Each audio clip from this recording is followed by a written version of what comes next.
I want to commend Materia Ture for a great speech, and I totally agree with all the points that were raised. And because we all know on this side of the House, and I can hear Wayne Matt feeling embarrassed about this tax swindle that is based on total self-interest. Why is it based on self-interest?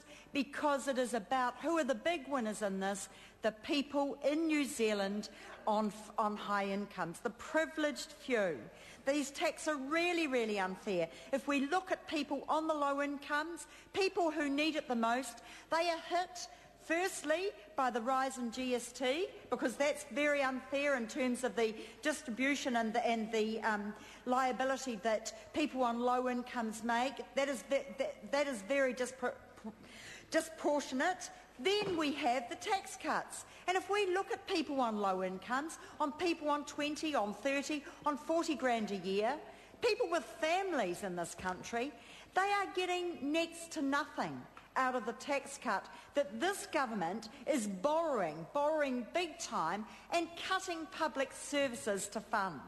And then when we look at the high incomes, the incomes that the people in this House, the members of Parliament in this House, are privileged enough to be on, that is where the big gains are. And if we look at the higher incomes, higher than that, then it is it is so much higher. And that from a government, from a Prime Minister who said categorically, we will not raise GST. Correct? We will not raise GST. Is that correct, Mr. Mapp? You're not intervening very much now. Did John Key say we will not raise GST? Yes or no? Did John Key say that? You know the members on that side of the House know very, very well that John Key did say that. But no, that's all changed. Broken promises so that a third of the top 5% goes to top income earners.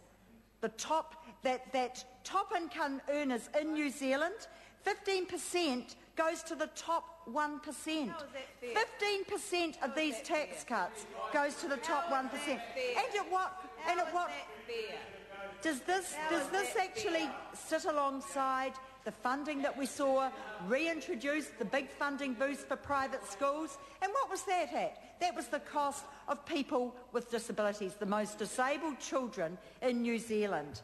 We know that there's been some increase, and when you look at it, a paltry amount for people living with disabilities. And if you compare that with the 1.4 billion big hole that we are going to see in health spending, because this is what this budget is about, Mr. Chair. This budget is about a great big hole in health spending that we are going to see, because there is a huge amount going in tax cuts to the wealthy in New Zealand. And we certainly think on this side of the House that is grossly unfair. It is actually immoral. And where else are we seeing casualties? My colleague here, who's been a strong advocate for state housing in New Zealand for our most vulnerable families, 18 million, is that correct? 18 million. Has been, how much has been cut? 100 million cut from housing. Nearly 100 million has been cut from housing. And this is from a government who says we care about people. That we all know that one of the key things that we need, that families need, is safe and affordable housing. And we know that by cutting that, then the real casualties are going to be the most at-need families in New Zealand. And let's talk about early childhood education, right? When Labor brought in our early childhood policy, vehemently opposed by the National Party, and what are they doing?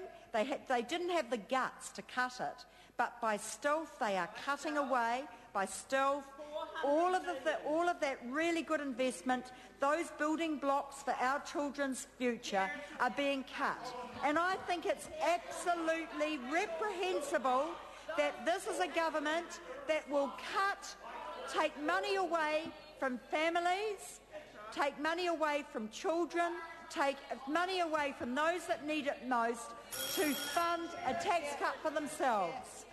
Carol Beaumont. Mr Chair,